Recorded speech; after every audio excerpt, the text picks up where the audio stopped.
Canal Novel e Fanfic Narradas. Fanfic Game of Thrones Sistema Modelo de Cavaleiros. Capítulo 146. A Grande Expansão do Domínio. Quase um mês após Obela herdar o título e o território do senhorio de Vil, Lygeon continuou liderando sua equipe ao longo da costa, contornando o Cabo da Ira e rumo ao Rio da Guarda Vermelha. Jon permaneceu no canteiro de obras do porto, chamado Porto Milagroso, para supervisionar o desenvolvimento da cidade portuária. Poucos dias depois, o grupo chegou perto da foz do rio Redwatch. De lá, eles podiam avistar o topo do castelo de Stonehell do outro lado da água. Nas terras férteis perto do rio, mais de uma dúzia de aldeias, grandes e pequenas, haviam sido estabelecidas. Observando a paisagem, eles avistaram campos de cevada e trigo, além de milharais abundantes em frutas. Lygeon esperava alguma resistência do castelo de Stonehell, mas ao chegar em uma das vilas, os anciãos entregaram os registros da vila preparados e as escrituras de terra sem hesitação. Quem mandou você fazer isso? Lygeon perguntou, surpreso enquanto olhava para os documentos em suas mãos. Foi o senhor de Stonehell, responderam os anciãos da aldeia honestamente. Eles nos disseram que o senhor, meu senhor, viria nos reivindicar e que, de agora em diante, nossa aldeia estaria sob seu domínio. Somos seus súditos. Ao ouvir isso, Lygeon ficou momentaneamente sem palavras. Parecia que o senhor de Stonehell estava assustado com os eventos em Vil. Fazia sentido. O senhor de Vil só queria recuperar as terras que havia tomado e reassentar o povo ali. Agora, não só não havia mais ninguém, como a própria terra havia caído nas mãos de outra pessoa. Por mais ganancioso que fosse o senhor de Stonehell, ele não desejaria se tornar o próximo Lord Vil. Como resultado, todas as terras e vilas recuperadas em Stonehell foram entregues intactas a Lygeon. Até mesmo a ponte de madeira originalmente construída para conectar as margens leste e oeste do rio Redwatch foi desmontada. E não foi só em Stonehell. A mesma coisa aconteceu em Crow's Nest. À medida que as forças de Lygeon avançavam rio acima em direção ao Vale da Vigilância Vermelha, as terras recuperadas e as vilas recém-construídas sob o Ninho do Corvo também foram entregues a ele, com suas pontes igualmente desmanteladas. Embora Lygeon estivesse surpreso com as ações dos lords de Stonehell e Crow's Nest, suas decisões acabaram lhe poupando muitos problemas e reduziram significativamente o tempo necessário para pesquisar seu novo território. Além disso, ele fez algumas descobertas inesperadas no Vale da Guarda Vermelha. Além dos colonos das Terras da Tempestade que haviam migrado do Ninho do Corvo, havia também tribos aborígenes nas montanhas próximas, tribos que tinham semelhanças com os selvagens do norte. Essas pessoas se referiam a si mesmas como descendentes de Drox, o criador de cadáveres. Após a derrota de seus ancestrais pelo Rei da Tempestade Cleuden e da Casa do Randon, eles foram colocados em prisão domiciliar no vale. Gerações depois, estabeleceram-se permanentemente na região. Ainda preferiam usar o antigo nome do rio Redwatch, chamando-o de Rio Slaine, e se referiam a si mesmos como o povo Slaine. O que mais surpreendeu Lygeon, no entanto, foi que eles também conheciam uma trilha escondida na montanha, uma que ligava Summeral diretamente ao Vale da Guarda Vermelha, contornando a longa e árdua rota pelas Montanhas Vermelhas. Uma jornada que normalmente levaria cerca de um mês, na verdade, poderia ser concluída em apenas 2 dias. Ansioso para ver isso com os próprios olhos, Lygeon pediu ao Slaine que o guiasse pela trilha. Ela serpenteava por uma encosta íngreme, passava por um riacho estreito, semelhante a um portão, e então atravessava um vale. Emergindo do outro lado, eles já se encontravam nas encostas de Summeral. Ao longe, Lygeon conseguia avistar vagamente uma montanha rochosa, cujo pico tinha o formato de um imponente pilar de pedra, marcando a saída. A passagem apresentava sinais claros de escavação humana. Lygeon suspeitava que tivesse sido escavada pelos ancestrais dos Slaine numa tentativa de escapar do cativeiro no Vale da Guarda Vermelha. Embora o caminho fosse estreito, largo o suficiente para apenas uma pessoa, ele tinha potencial. Com algumas melhorias, poderia ser expandido para acomodar cavalos, mulas e burros. Havia também áreas onde elevadores verticais poderiam ser construídos, permitindo que mercadorias do vale fossem transportadas montanha acima e depois transportadas para o outro lado por animais de carga. Tal sistema reduziria drasticamente o tempo de transporte. Além disso, o vasto vale que conectava as duas extremidades da trilha poderia ser transformado em uma pequena cidade ou fortaleza. Torres defensivas poderiam ser construídas ao longo das trilhas montanhosas de ambos os lados, garantindo controle total sobre a rota e eliminando o risco de um inimigo usá-la para lançar um ataque a Summeral. Após inspecionar o caminho, Lygeon tinha um plano de construção completo em mente. Ele então discutiu com o mestre pedreiro para finalizar os detalhes. O que vocês querem? Ao retornar ao acampamento no Vale do Rio, Lygeon perguntou aos anciãos Slaine. Esperamos obter um pedaço de terra que seja reconhecido pelos 7 reinos e que possa ser passado de geração em geração, respondeu rapidamente um dos anciãos. Era evidente que isso era resultado de uma discussão prévia. Lygeon, é claro, entendeu a intenção deles. No entanto, em vez de concordar imediatamente, ele retrucou. Posso conceder-lhes tal pedaço de terra, mas quem será o dono? Não posso dar a terra a todos vocês, posso? O ancião Slaine ficou surpreso, assim como os outros ao seu redor. Era evidente que eles não haviam considerado esse ponto durante as discussões. Não há pressa, disse Lygeon, percebendo o dilema. Voltem, discutam e me deem uma resposta. Percebendo que aquele não era o lugar para tais deliberações, os Slaine se despediram. Você vai mesmo dar a esses Slanes o próprio território deles? Perguntou Nymeria preocupada. Você percebe que isso vai lhe trazer muitos problemas? Se você lhes der terras, o que dizer das tribos selvagens que juraram lealdade a você? E dos cavaleiros que a seguiram por tanto tempo? Você também lhes dará terras? Se não, então, não precisa se preocupar, respondeu Ligion com um sorriso. Não vai demorar muito para que eles mesmos venham até mim e me peçam para retirar o pedido. Por quê? Nymeria perguntou com ceticismo. Porque essas pessoas seguem um sistema igualitário há gerações, explicou Ligion. Distribuição igualitária da produção, status igual dentro do grupo, controle coletivo da riqueza, até mesmo suas decisões são tomadas por meio de discussão e votação. Ele parou por um instante. A primeira coisa que lhe veio à mente foi o que o ancião Slane lhe contará sobre a sociedade deles. Não seria este o ideal de harmonia universal que tantos buscaram no passado? Ligion sorriu e continuou. Embora este sistema os tenha ajudado a sustentar sua prosperidade e herança por milhares de anos, isso não significa que seja bom. Ele tem muitas limitações, como a necessidade de um ambiente relativamente fechado e a ausência de fortes desejos individuais.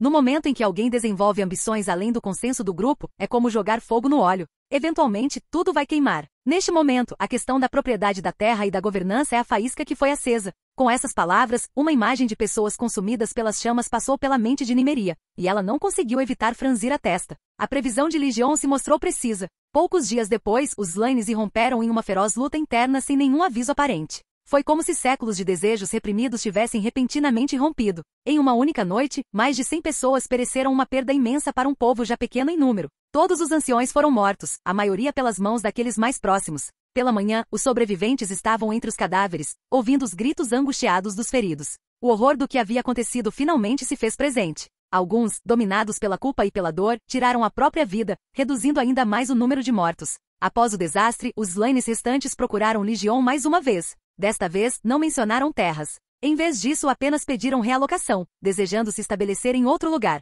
No entanto, não permaneceram mais como um único povo. Dividiram-se em 5 famílias distintas, cada uma seguindo um caminho diferente. As feridas do derramamento de sangue daquela noite eram profundas demais, viver juntos só geraria mais ressentimento. Ligion atendeu ao pedido. Antes de partir, os Slanes lhe entregaram um mapa que haviam desenhado meticulosamente ao longo dos anos, detalhando as montanhas ao redor do Vale da Guarda Vermelha. O mapa marcava a localização de vários depósitos de minério que haviam descoberto uma última oferenda antes de se separarem. Você foi longe demais, Nymeria disse a Ligion com certa severidade enquanto observava os Slanes limpando os corpos de seus semelhantes.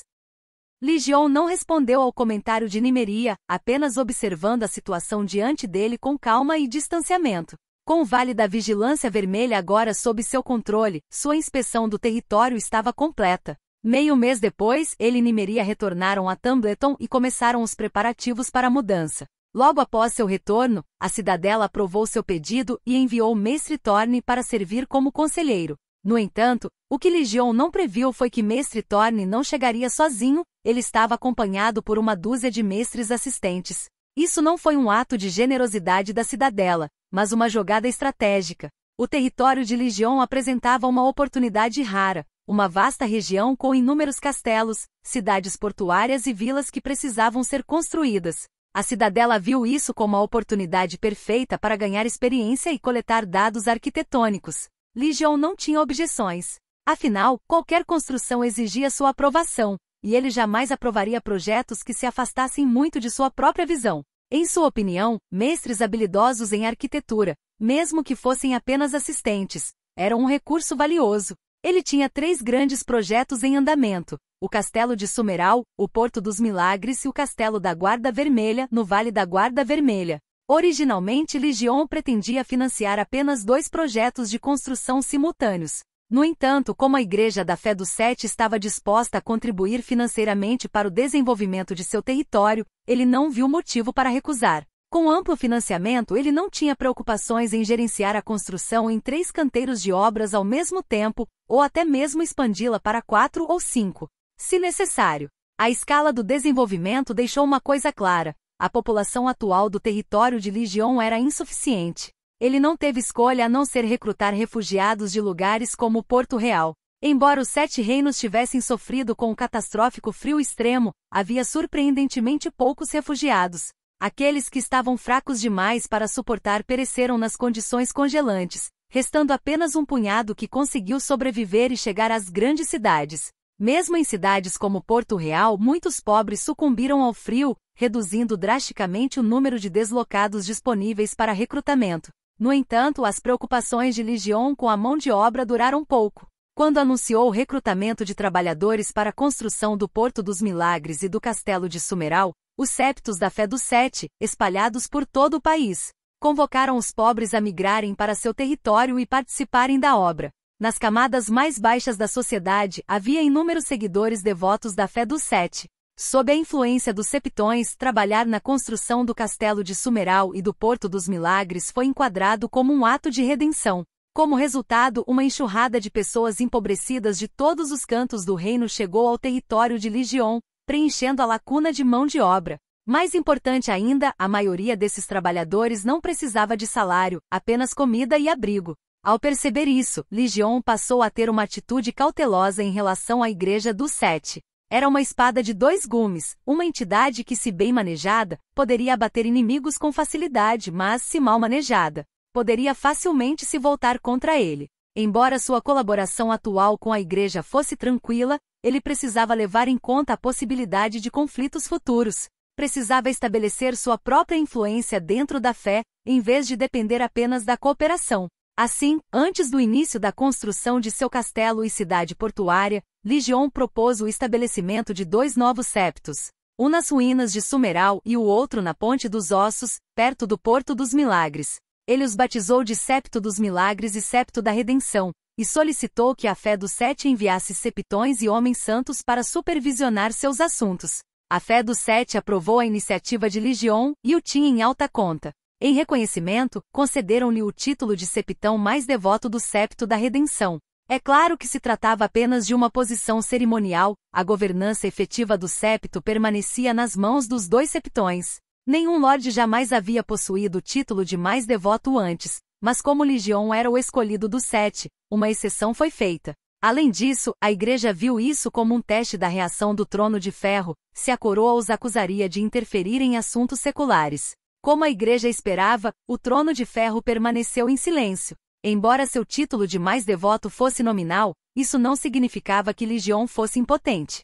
Com manobras cuidadosas, ele garantiu que os 2 septões designados para o Septo do Milagre e o Septo da Redenção fossem do Grande Septo de Baelor em Porto Real, e não do Septo Estrelado, que tinha uma conexão mais forte com ele. O raciocínio era simples. O clero do Septo Estrelado era devoto de sua fé, enquanto o do Grande Septo de Baelor havia sido corrompido pela tentação há muito tempo. Sob suas vestes religiosas, não passavam de homens comuns, e tais homens eram muito mais fáceis de controlar para Legion. Em apenas 4 dias, os recém-nomeados septões caíram completamente sob sua influência por meio de uma combinação de coerção e suborno.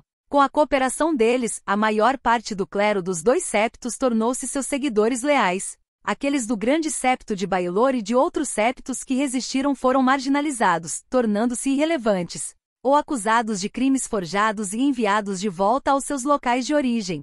Como Legion nunca agiu diretamente e permitiu que os septões cuidassem de tudo, todo o caso foi descartado como uma luta interna pelo poder dentro da fé dos 7. Poucos meses depois, ambos os septos estavam totalmente sob o controle de Legion. E sob suas estruturas em vastos armazéns subterrâneos, ele armazenava os ossos de dragão que Varys havia transportado secretamente.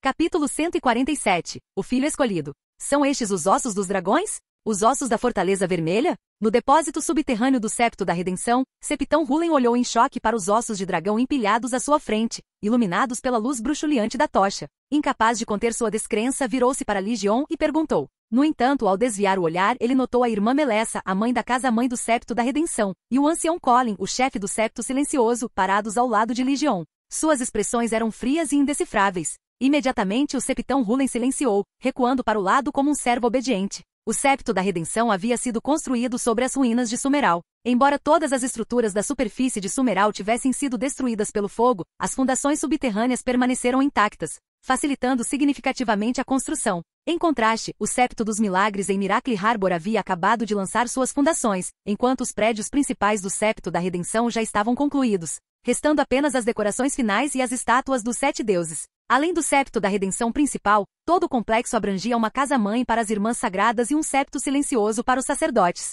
O nível subterrâneo abrigava depósitos, bem como o local de encontro secreto localizado logo abaixo da casa-mãe e do septo silencioso. Esta câmara escondida foi onde Legion treinou os escolhidos, o exército sagrado devotado ao Sep. Essa força armada era uma parte crucial do plano mais amplo de Legion para tomar o controle da fé dos Sete. Embora a casa-mãe e o septo silencioso parecessem servir como instituições para estudo e prática religiosa, funcionavam principalmente como fachada para a seleção cuidadosa e o treinamento dos escolhidos por Legion. A decisão de estabelecer um santuário para os escolhidos foi espontânea. Enquanto visitava o canteiro de obras do septo, Legion observou que a vasta maioria dos plebeus convocados pela fé dos Sete nutria uma fé fervorosa nele. Sua devoção vinha da lenda do escolhido que salvaria o mundo, e eles sinceramente consideravam Legion o salvador profetizado, destinado a liderá-los contra as forças das trevas e do mal. Com o tempo, Legion percebeu que essa fé inabalável se estendia além das massas empobrecidas. Mesmo entre o alto clero que acompanhava o septão na supervisão do septo da redenção, havia aqueles que compartilhavam da mesma convicção.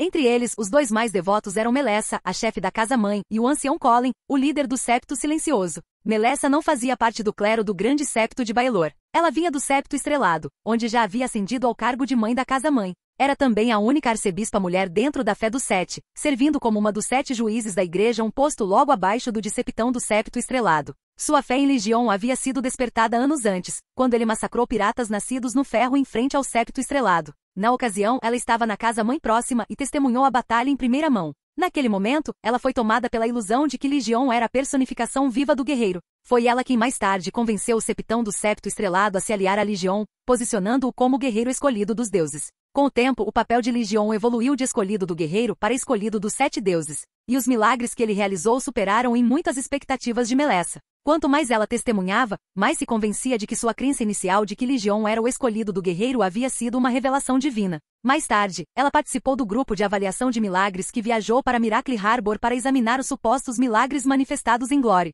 Entre todos aqueles que entraram em contato com os halos preto e branco ao redor de Glory, 2 indivíduos exibiram as reações mais extremas, a irmã Melessa e o Elder Colin. Quando Melessa tocou a luz branca, suas antigas feridas foram milagrosamente curadas. Além disso, seus cabelos antes claros escureceram e ela pareceu pelo menos 20 anos mais jovem. O Elder Colin, por outro lado, experimentou o efeito oposto. Ao ser exposto à luz negra, envelheceu visivelmente uma década. No entanto, em vez de desespero ou ressentimento, reagiu com euforia. Após esse evento, Melessa solicitou transferência para a casa-mãe do septo da redenção, enquanto o ancião Colin, anteriormente da Ilha Silenciosa, solicitou transferência para o septo silencioso. Ao contrário de Melessa, cuja fé em Legion só se enraizara após testemunhar suas batalhas. A devoção do ancião Colin começara no instante em que foi tocado pela luz negra que emanava de Glory. À medida que a luz acelerava seu envelhecimento, ele pareceu vivenciar uma revelação divina e começou a reverenciar Legion como um salvador. Assim, quando Legion propôs estabelecer uma seita especial dedicada a treinar os escolhidos como um exército divino,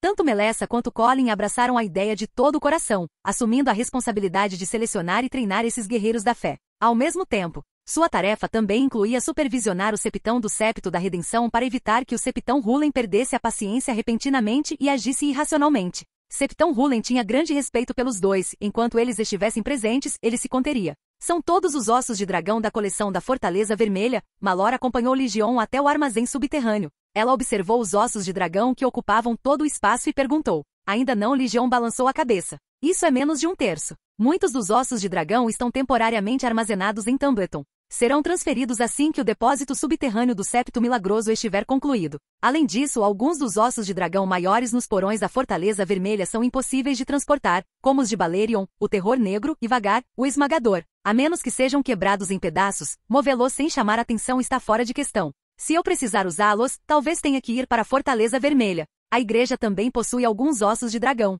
Se precisar deles, meu senhor, posso providenciar a transferência, disse a irmã Melessa em voz grave. Legion não fez cerimônia. Ele apenas assentiu e disse, encontrarei você quando precisar deles. Naquele momento, Kibur emergiu das sombras atrás do grupo. Aproximou-se de um dos ossos de dragão, estendendo a mão para tocá-lo com uma expressão de obsessão no rosto. Então puxou o colar de runas do dragão que Legion lhe dera, junto com o outro que ele mesmo havia criado, e os pressionou contra o osso de dragão para ver se reagiriam. No entanto, para sua decepção, nenhum dos dois demonstrou qualquer reação. Idiota. O poder de osso de dragão só pode ser sentido por certas pessoas. Claramente você não é uma delas, disse Malora friamente, zombando dele. Kibur permaneceu imperturbável com as palavras dela, como se não as tivesse ouvido. Sem reagir, virou-se e refugiou-se nas sombras atrás de Malora, abaixando a cabeça mais uma vez. Os 3 clérigos, no entanto, não fizeram a mínima tentativa de esconder sua antipatia por Kibur ou Malora. Sua repulsa estava estampada em seus rostos. Por que vocês me trouxeram aqui? Só para me mostrar uma pilha de ossos? Perguntou Malora, indiferente à atitude dos clérigos.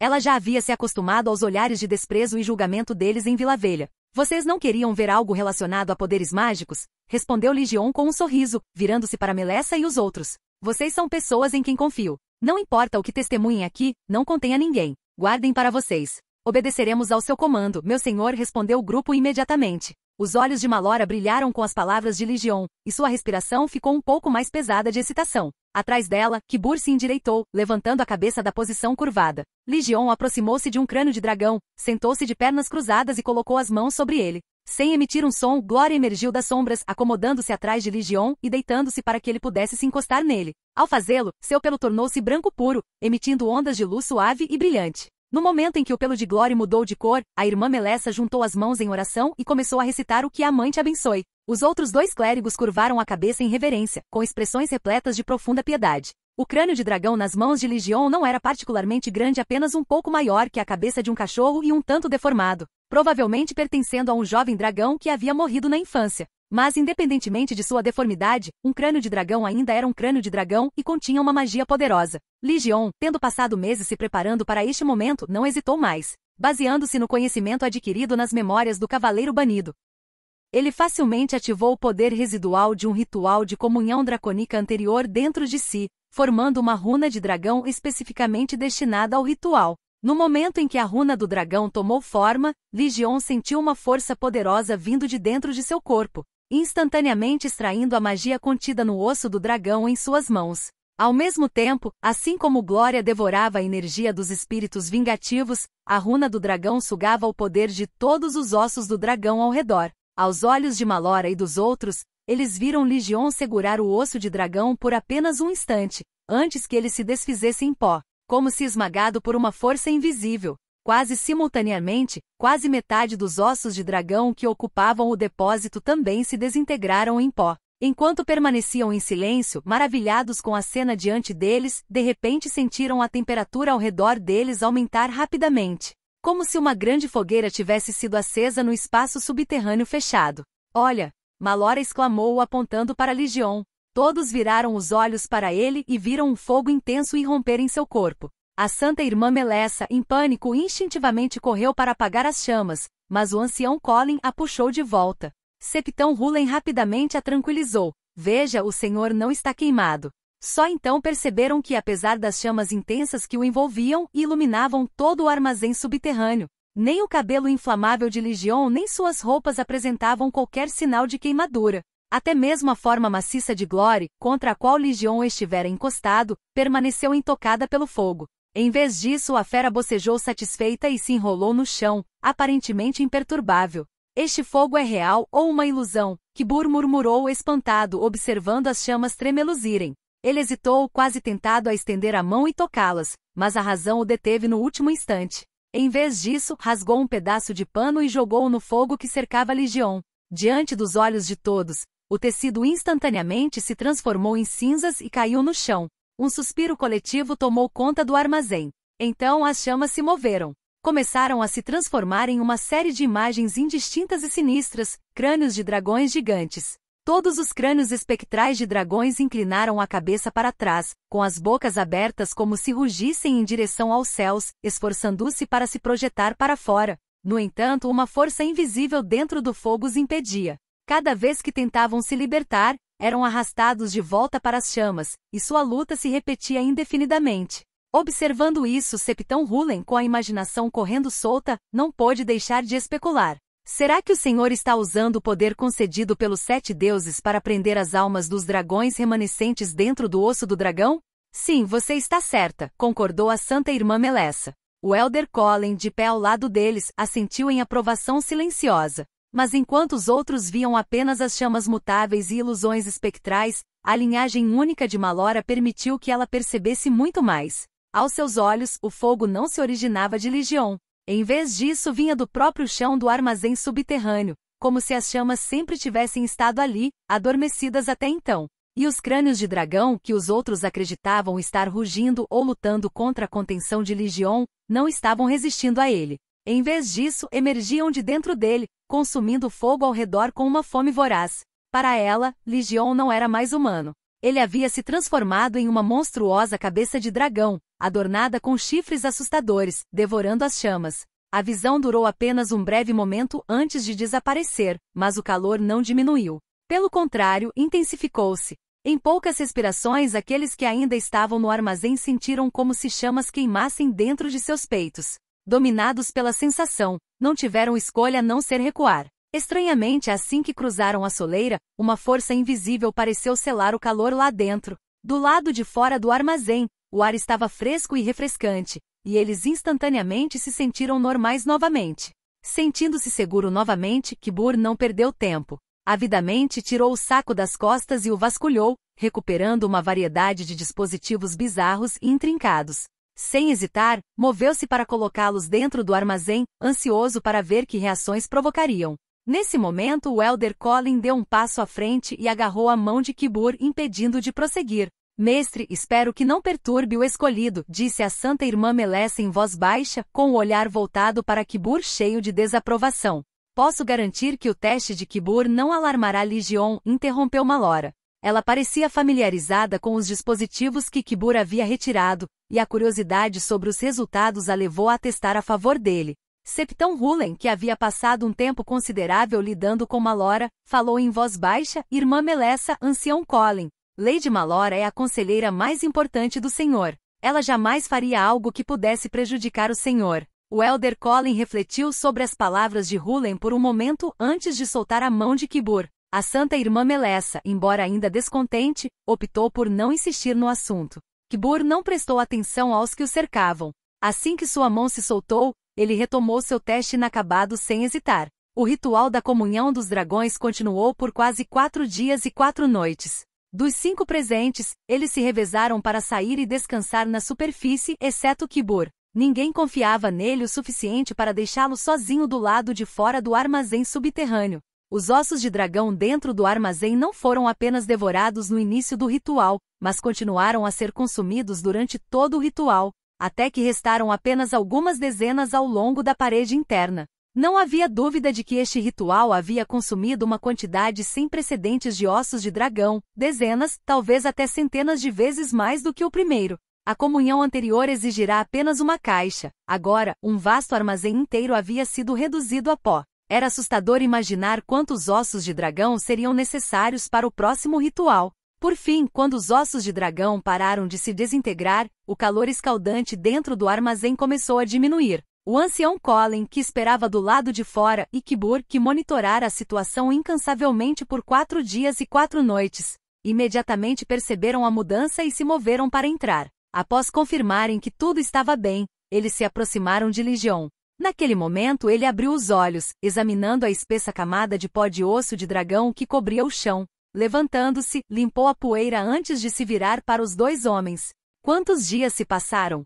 Ele perguntou. Já se passaram 4 dias, respondeu Kibur. O Elder Colin, de pé ao lado dele, rapidamente fez uma série de gestos com as mãos, perguntando sobre a condição de Legion. Muito bem, estou bem, respondeu Legion com um sorriso, esticando os membros. Capítulo 148. O pedido de Vilas. Já fazia quase um mês desde o ritual da comunhão dos dragões. Legion retornará de Sumeral para Tumbleton há mais de 10 dias e, desde então, passará todos os dias pescando no rio Mandeira ou treinando Brienne e Asha. Ele deixou todo o resto em seu território para seus subordinados. Jon fora enviado para Porto Milagroso como intendente, enquanto Luva de Olhos Cicatrizados tornou-se o comandante da guarnição local. Lige, a antiga oficial financeira, foi transferida para Salão Estival como intendente, e Raul, seu ajudante, assumiu o papel de comandante da guarnição em Salão Estival. Além disso, BRYN Rivers foi designado para supervisionar a construção do Castelo da Guarda Vermelha e da Estrada da Montanha da Guarda Vermelha no Vale da Guarda Vermelha. Para garantir que tudo corresse bem, Legion também havia emprestado o mestre Ives de Nimeria para auxiliar BRYN Rivers. Legion estabeleceu um órgão governamental adicional semelhante ao Pequeno Conselho, mas que funcionava mais como um gabinete antigo ou um escritório de assuntos militares de uma era passada, com Malora no centro. Ele recrutou um número significativo de mestres errantes competentes e nobres em apuros para preencher suas fileiras. embora questões políticas envolvendo outros territórios e o Trono de Ferro continuassem sob sua responsabilidade. A maior parte dos assuntos internos foi confiada a este pequeno gabinete. Além disso, ele recrutou um grupo de mestres e mestres assistentes da cidadela, especializados em direito. Eles formaram uma corte itinerante ao lado dos septões da Fé dos Sete, deslocando-se entre cidades e vilas para julgar disputas locais. Apenas crimes graves, como assassinato, eram encaminhados à Legião para julgamento. A maioria dos senhores passava os dias sentados nos salões de seus castelos, ouvindo as queixas de seus vassalos e decidindo sobre pequenas disputas. Em contraste, a corte itinerante de Legião reduzia significativamente o peso dessas questões triviais. Além disso, era um sistema difícil de ser replicado por outros senhores. Poucos cederiam voluntariamente sua autoridade judicial à igreja, muito menos a um mestre. O direito de julgar estava entre os poderes mais fundamentais de um senhor, uma expressão fundamental de sua autoridade. No entanto, Legião era diferente. Ele podia obter prestígio de outras fontes e exercia uma presença divina que tornava os símbolos convencionais de senhorio insignificantes para ele. Não precisava se apegar à autoridade judicial. No entanto, a diligência de seus vassalos não era apenas por dever. Muitos se esforçaram para criar mais oportunidades para Legião e Nymeria ficarem a sós. Para eles, um herdeiro era de extrema importância, apesar de Legião e Nymeria ainda serem jovens. Legião e Nymeria dividiram um quarto por 2 anos e sempre que estavam juntos, quase sempre mantinham relações íntimas. Mesmo assim, nada aconteceu, o que deixou os conselheiros do território cada vez mais ansiosos. Malora e Kibur examinaram os dois e concluíram que o corpo de Legião era muito poderoso, ou mais precisamente, que sua linhagem era muito dominante, suprimindo completamente Nymeria e impedindo-a de engravidar. Malora propôs 2 soluções possíveis. Uma era sangrar Legião, enfraquecendo-o ao nível mais próximo do de Nymeria. A outra era aumentar a frequência das relações sexuais, já que a concepção se tornaria mais provável com o tempo. Quando Legião estabeleceu o gabinete, todos apoiaram a ideia, exceto Malora. No entanto, após ele prometer encontrar uma substituta adequada para ela o mais rápido possível, ela saiu do laboratório e assumiu temporariamente o cargo de chefe do gabinete. Com suas diversas responsabilidades delegadas, Legião permaneceu em Tumbleton, vivendo uma vida tranquila e despreocupada. Você tem vivido de forma muito despreocupada ultimamente. Nymeria exclamou ao chegar de barco, entrando no barco de Legião, que estava ancorado no meio do rio. A essa altura, sua pescaria no Mander já se tornará um espetáculo famoso em Tumbleton. Seu barco parecia sempre parado no meio do rio, inabalável pela correnteza. Os moradores da cidade passaram a encarar isso como mais um dos milagres de Legião, com rumores se espalhando de que após dominar tempestade e trovão, ele também havia conquistado o domínio do próprio rio. Legião sorriu e respondeu: sério? Pode parecer que estou só relaxando, mas na verdade estou treinando. E de fato ele era. O que ele estava treinando era seu controle sobre o poder da runa do dragão. Desde o ritual da comunhão do dragão, um mês antes, seus atributos físicos melhoraram ainda mais, sua força e velocidade aumentaram. Mas a mudança mais profunda foi que a runa do dragão se fundiu com seu coração, tornando-se parte dele. Isso lhe concedeu acesso direto ao poder extraordinário da runa do dragão. Anteriormente, ele precisava invocar a runa do dragão no colar da runa do dragão ou na espada do cavaleiro banido para usar suas habilidades sobrenaturais. Agora, porém, ele podia canalizar o poder da runa do dragão diretamente de seu coração, permitindo-lhe realizar feitos extraordinários? Como usar puro controle mental para manter seu barco fixo na superfície do rio, sem ser movido pela correnteza. Ao mesmo tempo, ele sentia que a runa do dragão havia acumulado uma grande quantidade de poder abrasador em seu interior. Ele pressentia que assim que dominasse totalmente seu controle, poderia liberar essa energia. A essa altura, ele poderia até mesmo cuspir fogo como um dragão. Afinal, alguns dos feitiços de oração proibida do cavaleiro banido possuíam habilidades semelhantes ao sopro do dragão. Não apenas fogo, mas também gelo, tempestade e relâmpagos. Embora o ritual da comunhão do dragão tivesse concedido a Legião um poder ainda maior, ele ficou um tanto decepcionado ao ver que a barra de progresso da sua trapaça não havia mudado como resultado do ritual. Permanecia exatamente a mesma de antes. Mesmo assim, ele não tinha pressa. Tinha tempo de sobra para experimentar e descobrir uma maneira de acelerar seu progresso. Acho que seus dias de lazer acabaram, disse Nymeria enquanto pegava uma carta e a entregava a Legião. É de Jardim de Cima. Legião hesitou por um instante antes de pegar a carta, abri-la e ler seu conteúdo. Com um toque de desconfiança disse: Lord Vilas quer que eu ajude Lord Vortimer e Joel Flowers a transportar um grupo de criminosos para a muralha como patrulheiros da noite. Nymeria ergueu uma sobrancelha levemente. Parece que o incidente teve um impacto significativo, se eles estão chegando ao ponto de envolvê-la na escolta de prisioneiros. Legião assentiu gravemente em concordância. 3 meses antes, Vilas havia reunido um grupo de cerca de 200 condenados à morte para enviá-los à muralha como recrutas para a patrulha da noite. Não era a primeira vez que fazia isso, as tentativas anteriores haviam corrido bem. De fato, Vilas havia se tornado um dos aliados mais valiosos da patrulha da noite. O senhor comandante Corgile chegou a enviar pessoalmente uma carta de gratidão a Jardim de Cima, juntamente com presentes raros e notáveis de além da muralha, itens jamais vistos no sul. Entre eles, um esqueleto completo de mamute e a cabeça de um gigante, ambos os quais causaram grande comoção em Jardim de Cima. Todos presumiram que essa escolta seria rotineira. Ninguém esperava que algo desse errado. Mas o inesperado aconteceu, não por causa de Jardim de Cima, mas por causa dos próprios patrulheiros da noite designados para supervisionar o transporte. À medida que a procissão se aproximava de Arrovai, as escoltas vestidas de preto repentinamente se voltaram contra os soldados de Jardim de Cima. O ataque veio sem aviso. No momento, os soldados bebiam e comiam ao lado de seus supostos aliados. No momento seguinte, foram abatidos completamente indefesos, na primeira onda de massacre. Após capturar os prisioneiros, a renegada patrulha da noite os conduziu até Salinas, onde saquearam uma vasta riqueza e roubaram vários navios usados para transportar sal. Em seguida, zarparam pela costa, passando pela Baía dos Caranguejos e desaparecendo no Mar Estreito. Se nada tivesse dado errado, provavelmente já teriam atravessado o mar àquela altura. O caos causado pelo incidente foi imenso. Como consequência direta, as terras fluviais, o vale e várias outras regiões proibiram a entrada de homens vestidos de preto, impedindo a patrulha da noite de recrutar soldados ao sul do Gargalo. Sem alternativa, Vilas teve que providenciar para que seu próprio pessoal transportasse pessoalmente os prisioneiros condenados para a muralha. Ele está fazendo um estardalhaço à toa. Não basta enviar os lordes Vortimer e Joel para escoltá-los? Perguntou Nimeria, um tanto confusa. Ligion congelou por um instante, depois mergulhou em contemplação. Depois de um tempo, disse, talvez não estejam me enviando apenas para escoltar os prisioneiros até a muralha, mas para algum outro propósito.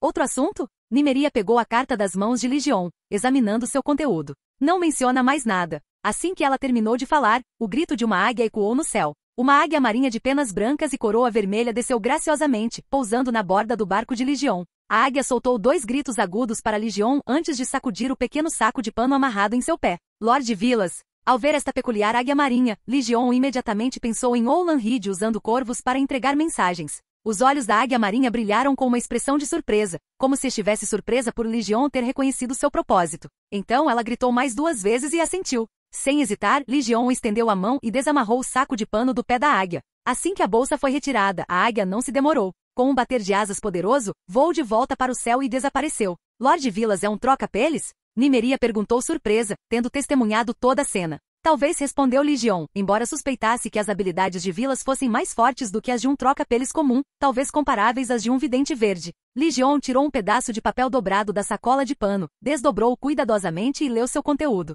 Sua expressão ficou séria enquanto absorvia a mensagem. Depois que ele terminou, Nimeria pegou a carta de suas mãos e a leu atentamente. Incapaz de se conter, ela zombou. Ele quer mesmo que você vá para o norte da muralha, para a terra do inverno eterno, para encontrar algum tipo de berrante? Ele não quebrou a perna, mas o cérebro, ao cair do cavalo. Como ela mesma disse, a carta de Vilas continha um pedido para que Ligion aproveitasse a oportunidade de escoltar os prisioneiros para viajarem além da muralha, para a terra do inverno eterno, a fim de recuperar a trombeta do inverno. Vilas até havia desenhado um mapa simples para indicar sua localização. O tom de Nimeria tornou-se áspero. Você não é mais um cavaleiro da casa Tyrell. Você é um lorde da Campina. Tem todo o direito de recusar uma ordem tão ultrajante. Ligion balançou a cabeça. Mas eu também quero ir à muralha e à terra do inverno eterno para ver com meus próprios olhos. Nimeria franziu a testa. O que há para ver na muralha e na terra do inverno eterno? Além de gelo, é só neve. Você pode ver os caminhantes brancos, disse Ligion. Nimeria soltou uma risada curta. Haha, caminhantes brancos. Ela pensou que ele estivesse brincando, mas depois de um momento, percebeu a seriedade em sua expressão. Quando o riso diminuiu, ela perguntou com um tom mais solene. Você está falando sério? Ligion assentiu, olhando novamente para o bilhete em sua mão. Ele não sabia muito sobre a trombeta do inverno, apenas que diziam que estava enterrada em algum lugar no punho dos primeiros homens, junto com um esconderijo de flechas de vidro de dragão. A localização exata era incerta e, pelo que ouvirá, a trombeta em si estava danificada. Você correrá perigo se for para lá? Perguntou Nimeria com um traço de preocupação na voz. As histórias que ouvia desde a infância retratavam os caminhantes brancos como seres aterrorizantes, quase míticos. Você não deveria me perguntar isso, disse Ligion com uma risada confiante. Você deveria perguntar aos caminhantes brancos. Não querendo insistir mais no assunto, ele mudou de assunto. Como vai a taverna do velho? Já está construído, respondeu Nimeria, embora seu rosto demonstrasse uma ponta de preocupação. Mas ele te disse para não ir mais lá. Da última vez que você veio, você fez muito barulho e causou problemas para ele. Além disso, ele disse para você parar de se gabar da sua ligação com ele. Desde que Tumbleton se estabilizou, Ligion queria trazer o velho Bane de White Holdfast, mas o velho recusou. Ele insistiu que ainda tinha muitos velhos amigos em White Holdfast e que se sentia confortável lá. Só recentemente após a morte do último amigo do velho Bunny, ele finalmente concordou com o pedido de Legion e mudou sua taverna para Tumbleton. No entanto, ele recusou a nova taverna que Legion havia construído para ele e, em vez disso, usou seu próprio dinheiro para abrir uma pequena taverna na estrada Tumbleton, nos arredores da cidade. Depois que a taverna foi concluída, Legion só a visitou uma vez, e nunca mais. Aqueles que os conheciam bem acreditavam que eles haviam se desentendido. Naquele dia na taverna, Legion sentia que, embora os sentimentos do velho Bunny por ele não tivessem mudado, a diferença de status os distanciara. Até a conversa deles parecerá tensa. Então, quando soube que o velho Bunny não queria que ele voltasse, não se surpreendeu. Ele então pediu a Nimeria para cuidar secretamente do velho. No momento em que esse pensamento lhe passou pela cabeça, ele sentiu um leve movimento na linha de pesca. Reagindo instantaneamente, levantou a vara e recolheu a linha. Um peixe de 1 metro de comprimento fez um arco no ar e pousou no barco de Nimeria. Mas quando Legion verificou a ponta da linha, percebeu que não havia anzol. Já que ele havia decidido viajar para a Terra do Inverno Eterno, ele precisava resolver os problemas em seu domínio.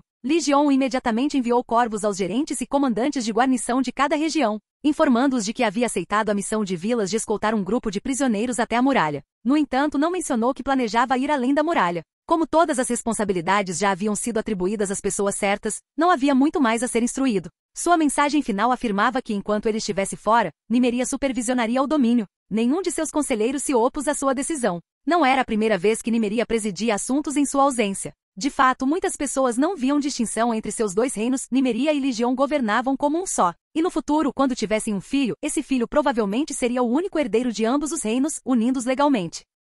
Capítulo 149. O Primeiro Cavaleiro. Depois de cuidar dos assuntos do território, Legion recebeu um corvo de Ponte Amarga, informando de que a escolta de Vortimer e Joel havia passado por Ponte Amarga no dia anterior. Dada a velocidade, esperava-se que chegassem à Vila Longnigt no cruzamento da estrada Tumbleton com a Estrada da Rosa, dentro de 1 ou 2 dias. Legion pegou Glória sozinho, guardou o ovo de dragão em sua mochila e partiu para a Vila Longnigt para aguardar a escolta de Vortimer e Joel. Ele não havia deixado o ovo de dragão em Tumbleton porque precisava usar runas de dragão para mantê-lo a cada poucos dias. Se passasse muito tempo, a manutenção anterior perderia o efeito. Como a jornada até a muralha levaria vários meses, ele não teve escolha a não ser levar o ovo consigo. O cruzamento da Tumbleton Road com a de Roseroad havia se tornado a área mais próspera da região. No início, Nimeria havia assentado alguns dos deslocados que havia recrutado, juntamente com os moradores originais de Tumbleton, para fundar uma cidade. Inicialmente, o assentamento servia apenas como ponto de parada para caravanas que passavam, mas à medida que a Tumbleton Road se estendia em direção a Grassy Valley e, mais tarde, a Summeral, o cruzamento ganhou importância. Com o tempo, a pequena cidade se expandiu e se tornou uma grande, levando Legion a construir uma fortaleza ali. Nimeria havia nomeado Venda a Corça Branca como administradora da fortaleza e da cidade, daí o nome da cidade. Legion não entrou na cidade propriamente dita, mas esperou na fortaleza do lado de fora. Quando Venda a Corça Branca retornou de sua patrulha e soube de sua chegada, foi vê-lo, ainda de armadura. Você não vai levar ninguém com você na viagem? Perguntou Venda, surpresa ao ver Legion sozinho. Eu não vou para a guerra, então por que precisaria de alguém? Legion balançou a cabeça. Além disso, Jardim de Cima vai enviar alguém. Não preciso fazer nada. Então, como se algo tivesse acabado de lhe ocorrer, perguntou. Spark entrou em contato com você recentemente? Venda a Corça Branca balançou a cabeça. Não nos falamos há mais de 1 ano. A última vez foi quando você foi para Dorne. Não precisa se preocupar com ela. Enquanto Kingsvold estiver de pé, ela ficará bem. Legion franziu a testa. Preciso encontrá-la. Você sabe alguma maneira de contatá-la? Após concluir suas inspeções territoriais, ele visitou Kingsvold diversas vezes, na esperança de ver Spark e descobrir mais sobre o incêndio em Summeral, bem como o destino da Nan que ela havia resgatado. No entanto, não encontrou nada. Mesmo quando ativou deliberadamente o poder das runas de dragão para criar comoção em Kingsvold, Spark não apareceu. Era como se ela não estivesse mais lá. Venda a Corça Branca balançou a cabeça novamente. Sinto muito, meu senhor, mas a centelha sempre me encontra. Nunca a procurei primeiro. Quando você viu Spark pela última vez, ela disse alguma coisa. Pressionou Legion. Venda pensou por um momento. Ela me pediu para cuidar do jardim dela enquanto ela fazia uma longa viagem para visitar uma amiga. Um amigo? Legion franziu a testa, mas não insistiu no assunto. Venda provavelmente não saberia mais. Os únicos seres que os filhos da floresta poderiam considerar amigos eram outros filhos da floresta ou indivíduos alinhados com a natureza, como os videntes verdes. Em todos os 7 reinos havia apenas 2 lugares onde, segundo rumores, os filhos da floresta ainda existiam. A Ilha das Faces, no centro do Lago do Olho de Deus, e os pântanos e florestas ancestrais a oeste do Gargalo. Como sua rota para a muralha o levaria por ambos os locais, Legion considerou a possibilidade de que se Spark não estivesse mais em Kingsvold, ele poderia pedir a Glory para ajudá-lo a procurá-la quando passassem por essas áreas. Legion não precisou esperar muito em Long Nighttown. Meio-dia depois, a escolta chegou. O comboio era composto por cerca de 500 pessoas, 400 prisioneiros e o restante, soldados designados para protegê-los. Talvez devido ao incidente anterior, Vilas fora mais cauteloso desta vez. Não só enviará soldados suficientes para proteger os prisioneiros, como também colocará os renomados mestres espadachins Vortimer e Joel, da Campina, no comando da escolta. Depois que os prisioneiros estavam presos nas celas da fortaleza, Vortimer e Joel foram guiados por um servo até o quarto de Legion. Lord Vortimer, Lord Joel, quanto tempo? Legion cumprimentou os dois homens que se aproximavam, curvando-se levemente. Meu senhor, já faz um tempo, respondeu Vortimer, retribuindo o cumprimento. Ao contrário de antes, seu comportamento era mais reservado, transmitindo um ar de respeito que não existia antes. Em contraste, Joel permaneceu tão despreocupado como sempre. Ele apenas acenou para Legion e disse, Legion, garoto, nem pense em esperar que eu o chame de meu senhor, ponto. Legion sorriu e assentiu em resposta. Não há necessidade de formalidade entre nós. Lord Vortimer, isso vale para você também. Pode me chamar de Legion, como costumava fazer. Viajaremos juntos por 1 ou 2 meses, e formalidade demais só vai tornar as coisas desconfortáveis. Joel se virou para Vortimer com uma expressão presunçosa, dando-lhe uma piscadela de cumplicidade antes de estender a mão. Eu te disse, o garoto não mudou. Pague. Vortimer lançou um olhar furioso para Joel antes de tirar uma pequena bolsa de dinheiro da cintura dele e jogá-la para ele. Joel pegou a taça e imediatamente a jogou para seu assistente. Diga aos outros que hoje, eu, mestre Joel, estou oferecendo. Bebam o quanto quiserem. Vortimer franziu a testa. Ainda temos que viajar amanhã. Se beberem demais. Não importa, disse Joel, despreocupadamente. Se eles ficarem bêbados, podemos simplesmente mandar os prisioneiros carregá-los. Não vai nos atrasar. Ele gesticulou em direção a Legion e acrescentou. Além disso, temos um escolhido aqui que pode enfrentar 1000 inimigos sozinho. Nenhum prisioneiro com um pingo de inteligência ousaria fazer algo estúpido. Enquanto conversavam, o grupo entrou na casa. Legion instruiu os servos a prepararem vinho e comida, enquanto Joel e Vortimer despojaram-se das armaduras com a ajuda de seus assistentes. Percebendo que o distintivo de Joel havia mudado da garça da casa Crane para a rosa da casa Tyrell, Legion não pôde deixar de sorrir. Eu não esperava que Lord Joel estivesse trabalhando para Jardim de Cima. Pensei que você passaria o resto dos seus dias como capitão dos homens de armas da casa Crane em Lago Vermelho. Ao ouvir as palavras de Legion, Joel revirou os olhos. Parecia que o comentário havia tocado em um assunto delicado. Dando de ombros, ele suspirou. Conversar com você não é nada divertido. Você sempre atinge as pessoas onde dói, deixando-as sem palavras. Perto dali, Vortimer riu baixinho e acrescentou. Ele foi expulso porque quando Lord Alester Floren estava hospedado no Lago Vermelho com sua família, ele subiu na cama de Lady Melara Crane. Lord Alester o pegou em flagrante e ele fugiu. A casa Crane o expulsou, a casa Floren ofereceu uma recompensa por sua cabeça e no final, ele não teve escolha a não ser buscar refúgio em Jardim de Cima. Legion, preocupado em administrar seu próprio território, raramente se preocupava com os assuntos internos da Campina. Ele não esperava ouvir uma história tão escandalosa. Enquanto processava a informação, ele se lembrou do que sabia sobre Lord Alester da casa Floren e Lady Melara. Sua expressão tornou-se um tanto estranha ao olhar para Vortimer. O Lord Floren a quem você se refere, é aquele da Fortaleza das Águas Brilhantes. Vortimer deu um sorriso irônico. É esse mesmo. Joel, enquanto isso, mantinha a cabeça baixa, concentrado na bebida, o rosto cheio de vergonha. Legion abordou diretamente o cerne da questão. A esposa de Lord Floren, Lady Melara, não é uma senhora idosa? Joel gemeu. Eu te disse, conversar com você não é divertido. Ele virou o resto do vinho de um só gole e gesticulou para que enchessem sua taça novamente. Então, olhando para Legion com grande insatisfação, murmurou. Ela é uma mulher madura. Uma mulher madura muito atraente. Vortimer, sempre oportunista, interrompeu no momento certo. Uma que já passou da idade. Joel não disse nada, apenas abaixou a cabeça e bebeu em silêncio. Eu nunca teria imaginado que Lord Joel tivesse tanto gosto, refletiu Legion, balançando a cabeça. Então sua expressão ficou mais curiosa. Depois que a casa Floren colocou uma recompensa por você, você não fugiu da Campina nem veio me procurar em busca de refúgio. Em vez disso foi para Jardim de Cima. Será que foi por causa da senhora Olena? Diante disso, Vortimer não conseguiu mais conter o riso, e Joel lançou a Legion um olhar de pura mortificação. A julgar pelas reações, Legion não era o único a chegar a essa conclusão. Parecia que rumores semelhantes já haviam se espalhado entre a nobreza de Jardim de Cima. Com risadas compartilhadas entre eles, a tensão das diferenças de status gradualmente desapareceu, e o relacionamento deles voltou ao que era antes. A conversa logo se voltou para eventos recentes em seus respectivos círculos, fortalecendo ainda mais a camaradagem. Pelas palavras de Vortimer, Legion soube da situação atual em Jardim de Cima. As relações entre Jardim de Cima e Dorne haviam se tornado tensas devido ao recente cancelamento da aliança matrimonial, levando à deterioração de seus laços diplomáticos. No entanto, apesar da tensão pública, Jardim de Cima e Lança Solar continuaram sua correspondência em segredo. Vortimer falava com mais frequência sobre Vilas.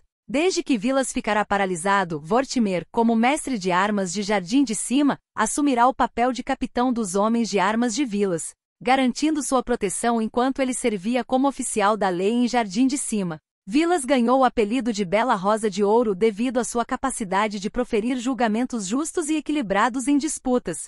Suas decisões frequentemente deixavam ambas as partes satisfeitas, e Lord Mace Tyrell, acreditando que era benéfico para Vilas ter responsabilidades, o nomeou oficialmente árbitro-chefe de Jardim de Cima. Com o tempo, a reputação de imparcialidade de Vilas não só restaurou o respeito que ele havia perdido devido à paralisia, como até o superou. Sua influência havia crescido a ponto de ele conseguir ordenar aos senhores das terras do Rio e da Bahia que reunissem prisioneiros condenados à morte e os enviassem para a muralha, como recrutas para a patrulha da noite. Os senhores da Campina não levantaram objeções, provavelmente porque esse arranjo lhes convinha bem. Era uma maneira conveniente de se livrarem de indivíduos problemáticos que não podiam executar nem tolerar em suas terras. Como resultado, nem todos os homens enviados para a muralha eram criminosos, alguns eram simplesmente almas infelizes que seus senhores consideravam um incômodo. Para Vilas, a legitimidade desses indivíduos não importava, sua única preocupação era reforçar as defesas do muro. Por tudo que Vortimer compartilhou, Ligion percebeu que a preocupação de Vilas com os caminhantes brancos era profunda. Cada ação sua parecia voltada para fortalecer as defesas contra o que quer que viesse da Terra do Inverno Eterno. Felizmente, Vilas permaneceu racional. Não tomou nenhuma medida drástica além de suas possibilidades, nem ultrapassou seus limites. Após uma noite de descanso, a escolta de Jardim de Cima retomou sua jornada para o norte pela Estrada da Rosa. Desta vez, porém, o grupo incluía mais um viajante Ligion e mais uma fera, Glória. Curiosamente, entre os prisioneiros, muitos eram seguidores dos Sete. Durante os intervalos, alguns se ajoelhavam diante de Ligion, confessando seus pecados passados como se ele fosse um septão da fé. Ligion, no entanto, não lhes ofereceu absolvição como um septão faria. Em vez disso, simplesmente ouviu-o com um olhar calmo e inabalável. Na maioria das vezes, esses homens endurecidos, culpados de todos os tipos de crimes, sucumbiam ao seu escrutínio silencioso, chorando como crianças. Quando suas emoções se acalmavam, inclinavam-se para a frente, beijavam-lhe a sola dos pés e saíam em silêncio. Joel, observando uma dessas interações, balançou a cabeça em desdém. Você está se tornando cada vez mais um charlatão. Devia colocar uma caixa de madeira na sua frente e pedir para eles depositarem meio centavo cada vez que confessarem. Quem sabe? Talvez você consiga juntar o suficiente para construir um castelo em breve. Ligion deu um sorriso irônico. Sinto muito, Lord Joel, mas sua ideia não vale nada. Meus castelos em Summeral e Miracle Harbor não me custaram um único centavo, a igreja está cobrindo todas as despesas de construção. Além disso, tenho tanto ouro que nem sei o que fazer com ele. Só o senhor, meu senhor, se importaria com moedas de meio centavo. Vortimer, que estiver ouvindo, sorriu. Então os rumores são verdadeiros. Todo o tesouro que os homens de ferro saquearam das terras ocidentais acabou nas suas mãos. Ele balançou a cabeça, olhando para Ligion com inveja. Seu sortudo. Pois bem, você vai pagar por tudo no caminho. Enquanto viajavam, os três passavam o tempo com suas brincadeiras ásperas de sempre, trocando comentários sarcásticos e provocações. O comboio se moveu rapidamente, passando por Kingswood e chegando em Porto Real. Ao chegar à capital, a escolta parou fora da cidade por vários dias. Assim que o rei Robert soube da chegada de Ligion, convocou-o imediatamente, apenas para arrastá-lo de volta para Kingswood para uma caçada. Ao mesmo tempo, Robert instruiu Lord John Arryn a selecionar prisioneiros adicionais das masmorras e entregá-los a Vortimer para serem enviados para a muralha junto com os outros. Embora tivesse se passado apenas um ano desde a rebelião, a aparência de Robert já havia mudado drasticamente. Camadas de gordura agora caíam de seu queixo, quase obscurecendo o rosto outrora bonito pelo qual ele fora conhecido. Seu corpo havia engrossado, e sua velha armadura mal servia mais. Mas sua aparência alterada não significava que sua força havia diminuído. Ele ainda conseguia brandir seu enorme martelo de guerra com a mesma força devastadora. Durante a caçada, Robert desafiou Ligion novamente para um duelo. No entanto, desta vez, ele não insistiu que Ligion usasse a espada larga do cavaleiro banido. Em vez disso, permitiu que ele empunhasse uma alabarda de lâmina larga. O resultado era inevitável. Ligion não se conteve nem um pouco. No momento em que Robert investiu, Legion evitou o golpe com um movimento rápido dos pés e pressionou a lâmina da alabarda contra o peito de Robert em um único movimento decisivo, encerrando o duelo antes mesmo de começar de fato. Não querendo aceitar o resultado tão facilmente, Robert ordenou que a guarda real, incluindo o barrista Anselme, lutasse contra Legion juntos. O resultado permaneceu inalterado. Apenas Barristan, o ousado, e o próprio Robert conseguiram resistir por mais de uma luta. Trabalhando juntos, forçaram Legion a lutar por 2 rounds completos. Mas o restante da guarda real, incluindo Jaime Lannister, caiu diante dele em um único movimento cada. Depois, Robert ficou maravilhado com a força de Legion, satisfeito por ele ter lutado sem se conter, apesar do status real de Robert. Quando retornaram a Porto Real, Robert convocou sua corte e, diante de todos os nobres reunidos, mais uma vez honrou Legion com um novo título. Desta vez, ele foi nomeado o primeiro cavaleiro dos 7 reinos. Capítulo 150 – O Monte dos Primeiros Homens. Eu odeio o norte e nunca mais quero pisar neste maldito lugar na minha vida. No momento em que atravessavam o pântano de Mot Cailin, Joel, que havia desmontado para se aliviar, foi subitamente atacado por um leão-lagarto que espreitava no pântano. Felizmente ele reagiu a tempo, caso contrário, talvez nunca mais pudesse usar sua masculinidade. O ataque, somado aos inúmeros desconfortos que ele havia suportado enquanto viajava pelo pântano, finalmente o levou ao limite. Sua frustração explodiu, e ele praguejou furiosamente, sem demonstrar a menor preocupação com o guia do norte enviado por Fosso Cailin. Legion observou Joel Flowers extravasar sua raiva e riu baixinho. Sr. Joel, não tenha tanta certeza, disse ele. Com seu temperamento e atitude atuais, pode não demorar muito para que algum lorde o mande acorrentado para a muralha. Até lá, essas pessoas serão todas suas irmãs. Naquele momento, os prisioneiros aproveitaram a oportunidade para fazer uma cena, e vários deles até gritaram para Joel: Irmão Joel, calha a boca. Mesmo que eu morra, nunca usarei preto. Joel lançou um olhar furioso para Legion, depois voltou sua fúria para os prisioneiros que se juntaram a ele. Seu espírito é perigoso, zombou. Esta noite, todas as rações estão canceladas. Acho que a fome vai te ensinar que nem todos são motivo de chacota. Isso não é justo. Não estávamos zombando de você, protestou alguém. Joel Flowers montou novamente no cavalo e gritou: Não, vocês riram com o coração, e eu ouvi. Vortimer não permitiu que a comoção aumentasse ainda mais. Com uma ordem brusca silenciou a turba, e a procissão, parada, retomou sua marcha para o norte. A última vez que Legion viajara de Porto Real para Fosso Cailin, levara pouco mais de 12 dias. Desta vez, porém, estavam na estrada há mais de um mês. O grupo original de 400 prisioneiros havia aumentado para mais de 700, com mais de 100 de Porto Real e quase 200 de Arrinhal, Correrio, As Gêmeas e Guardamar. Os senhores desses castelos, sabendo que a procissão de Legion passaria pela Estrada do Rei, perto de seus territórios, prepararam os prisioneiros com antecedência. À medida que o grupo de escolta se aproximava, esses condenados adicionais eram levados para a beira da estrada e se juntavam às fileiras daqueles destinados à muralha. Naturalmente, isso só diminuiu ainda mais o ritmo.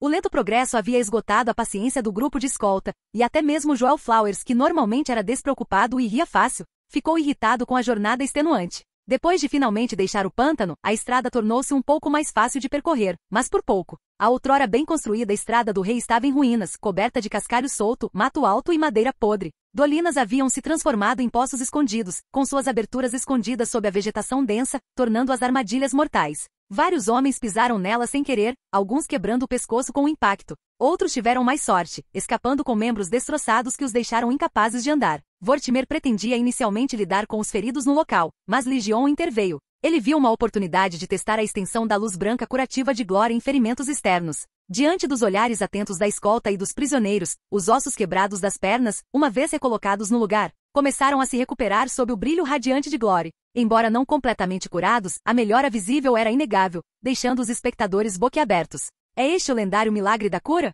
Vortimer exclamou com admiração enquanto contemplava a cena à sua frente. Soldados, prisioneiros e até mesmo seguidores devotos dos Sete se ajoelharam em oração silenciosa, impressionados com o que haviam testemunhado. Assim que os ferimentos externos cicatrizaram completamente, Legion apagou a luz de Glória e examinou os ossos. Embora as fraturas tivessem se curado, as articulações permaneciam fracas e precisavam de tempo para recuperar a força. Com isso em mente, os prisioneiros feridos foram colocados nas carroças de suprimentos e continuaram a jornada com o restante do grupo. Após essa breve pausa, eles marcharam por mais meio-dia. Ao anoitecer, subiram uma pequena colina e entraram em um campo aberto. Malditos sejam os 7 níveis do inferno. Será que entramos num cemitério? Joel praguejou em voz alta enquanto observava os arredores. Em ambos os lados da Estrada do Rei, além de terras áridas, havia inúmeros montes de túmulos que se estendiam até a distância, densamente compactados até desaparecerem no horizonte. Estas são as terras acidentadas. Estes túmulos pertencem aos primeiros homens do norte, disse Vortimer solenemente, com o olhar fixo nos antigos cemitérios. Eles datam da época do Rei dos Túmulos.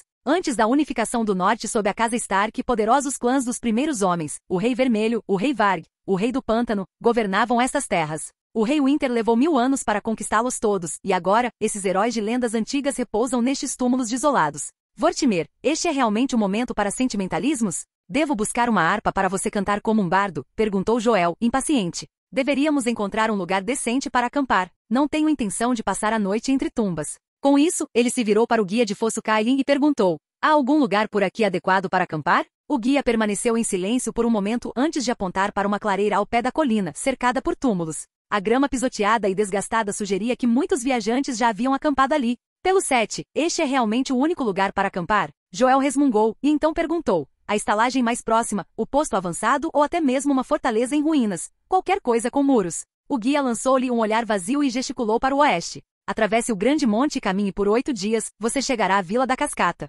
Seria adequado para descansar. Então apontou para o norte. Siga a Estrada do Rei por 9 dias e você chegará a Winterfell. Esse também é um lugar adequado para se viver. Além disso, há poucos lugares melhores do que este. Mais adiante, talvez tenhamos que acampar diretamente na Estrada do Rei. Você se esqueceu de mencionar que se formos para o leste, podemos chegar a Porto Branco, interrompeu Ligion, apontando naquela direção. Podemos muito bem viajar para Porto Branco, pegar um navio e navegar pelo rio Faca Branca. De lá, estaríamos mais perto de Winterfell e poderíamos continuar por terra. Joel estava visivelmente tentado. Porto Branco, uma das 5 grandes cidades de Westeros, era tão próspera quanto Porto Real ou Vila Velha. Comparado a caminhar pela natureza selvagem, descansar em Porto Branco parecia muito mais atraente. Chega disso. Acampamos aqui. Não tornem isso mais difícil, declarou Vortimer, encerrando a discussão. Sem espaço para mais argumentos, deu a ordem de montar acampamento na clareira. Joel, desanimado, não discutiu mais e simplesmente foi montar sua barraca com a ajuda de seu assistente. Ligion, por outro lado, não precisava armar sua própria tenda, vários prisioneiros se encarregaram de fazer isso por ele.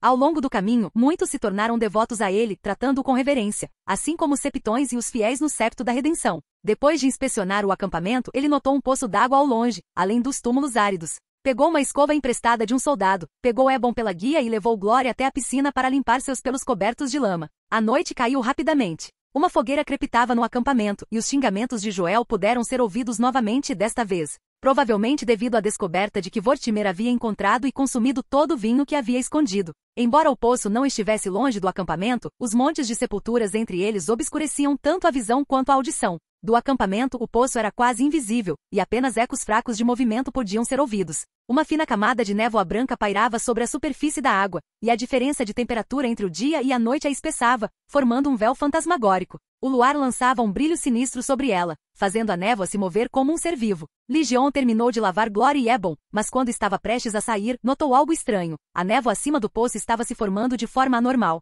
contorcendo-se rapidamente no contorno vago de uma figura humana. Ele estreitou os olhos, aproximando-se para observar, mas num piscar de olhos, a forma se dissipou, desaparecendo na névoa. Embora a aparição tivesse durado apenas um instante, ele tinha certeza de que seus olhos não o haviam enganado. Cautelosamente, ele ativou sua visão compartilhada com Glory, examinando os arredores em busca de qualquer vestígio de magia incomum. No entanto, apesar de seus esforços, não encontrou nada.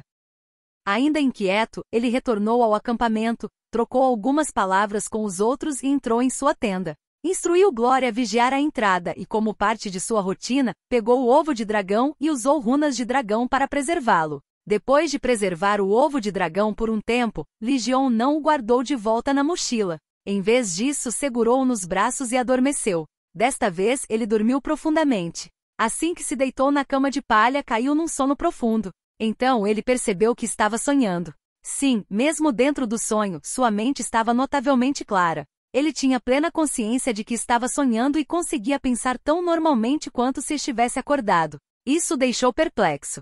Desde que chegara a este mundo, nunca havia tido um sonho antes. No entanto, agora, sem motivo, ele estava sonhando, e isso certamente não era normal. Enquanto refletia sobre essa estranha ocorrência, ele observou a cena do sonho se desenrolar. Parecia ter assumido a forma de uma águia, subindo cada vez mais alto no céu. A terra abaixo dele foi ficando cada vez menor, até desaparecer completamente no nada. Por um breve momento, ele teve a estranha sensação de estar sendo atraído para uma visão pelo corvo de 3 olhos, muito parecido com o que acontecerá com Vilas. Mas rapidamente descartou esse pensamento. Aquilo era diferente. À medida que o mundo abaixo desaparecia de vista, figuras enormes emergiam no vazio abaixo dele. Algumas delas eram familiares. Ele reconheceu o Deus de muitas faces com suas incontáveis faces, a mesma divindade que Vilas vira em Winterfell. Ele também viu Garth e Mão Verde, que vislumbrara em Jardim de Cima. Uma a uma divindades, algumas perdidas na história, outras ainda veneradas, se manifestaram no vazio abaixo dele.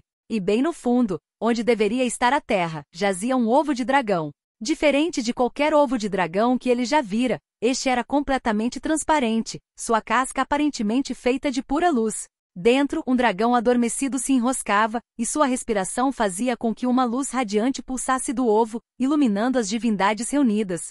Então, no vazio distante, um cometa vermelho sangue surgiu. No entanto, em vez de um meteorito em seu núcleo, havia um relógio colossal, com ponteiros trêmulos como se estivesse prestes a soar. A cada movimento, o martelo batia nas paredes do relógio, emitindo um som poderoso o suficiente para acordar até mesmo o mais profundo dos adormecidos.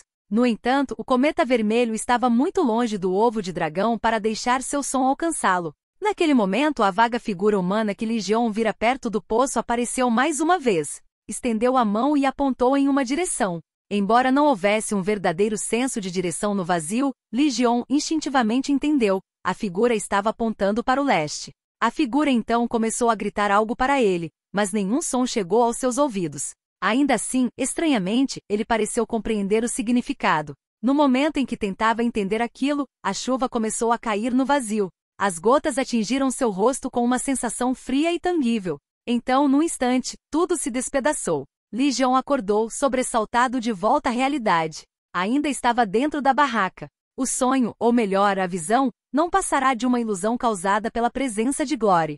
Mas a chuva era real. Lá fora, um aguaceiro caía com força, com água vazando pelas frestas da barraca e pingando em seu rosto. Além da tenda, ruídos altos ecoavam pelo acampamento, a tenda de alguém havia desabado. A fogueira havia sido apagada pela chuva, e apenas algumas tochas tremeluziam na escuridão, seguradas por aqueles que tentavam manter o acampamento iluminado. Apesar do caos, nenhum dos prisioneiros tentou fugir. Não havia sentido. Naquela terra desolada, ninguém sobreviveria sozinho por mais de 2 dias. Aqueles que tentassem escapar provavelmente seriam vítimas das feras que espreitam nas sombras. Era mais seguro ficar e confiar uns nos outros. Legion deixou o ovo de dragão de lado e saiu da tenda observando o acampamento. Ao deixar o pelo de Glory embranquecer, sua luz radiante cortou a escuridão, lançando um brilho etéreo sobre o acampamento. A cena caótica se acalmou rapidamente. Soldados se ocuparam eficientemente de restaurar as tendas caídas, enquanto os prisioneiros se aconchegavam para se aquecer contra a chuva fria. Legion ordenou aos prisioneiros que lhe trouxessem vários pedaços de tecido de tenda usados para cobrir os vagões de suprimentos. Ele os fez segurar as bordas para cima, criando toldos improvisados para se protegerem da chuva. Em seguida, supervisionou a transferência dos suprimentos e dos feridos dos vagões para as tendas, para melhor abrigo. Depois de garantir que o campo estivesse estabilizado, ele foi ficar com Joel e Vortimer. Assim que tudo se acalmou, ele voltou para sua tenda e sentou-se. Joel e Vortimer sacudiram o excesso de chuva das roupas, tomaram alguns goles de vinho quente e logo voltaram a dormir. Legion, no entanto, tinha outros assuntos em mente. Ele ativou a runa do dragão da tempestade, invocando um furacão controlado ao redor de seu corpo. O ar em turbilhão secou instantaneamente suas roupas úmidas e sacudiu toda a água restante. Depois, deixou Glory deitar-se atrás dele, usando sua barriga macia como travesseiro. Encostando-se nela, fechou os olhos, seus pensamentos retornando ao sonho. Leste. Vá para o leste. Vá para o leste. Esse era o significado por trás dos gritos silenciosos da figura humana. Mas as palavras não faziam sentido para ele. Depois de refletir sobre a visão repetidamente sem chegar a uma conclusão, ele decidiu deixar o assunto de lado por enquanto. Em vez disso, concentrou-se em sua rotina noturna, verificar se havia algum efeito remanescente do ritual da comunhão do dragão e garantir que não houvesse mudanças incomuns em seu corpo. Então, enquanto ele habitualmente olhava para sua barra de progresso de trapaça, ele de repente notou algo chocante. Anteriormente a barra de progresso avançava lentamente, mal havia completado 1/10. Mas agora, inexplicavelmente, havia ultrapassado a metade. Sua mente imediatamente retornou ao sonho, a mensagem enigmática sobre o leste. Seria um sinal? Uma revelação de que algo no Oriente poderia ajudá-lo a completar a barra de progresso do Shea? Obrigado por assistir. Se gostou, deixa o like e inscreva-se. Quanto mais apoio, mais vídeos, e se possível apoie o canal doando no Pix do canal na descrição. Qualquer valor ajuda, assim o canal pode trazer vídeos de autores pagos, e novos vídeos são postados com mais frequência. Muito obrigado a todos, curtam o canal.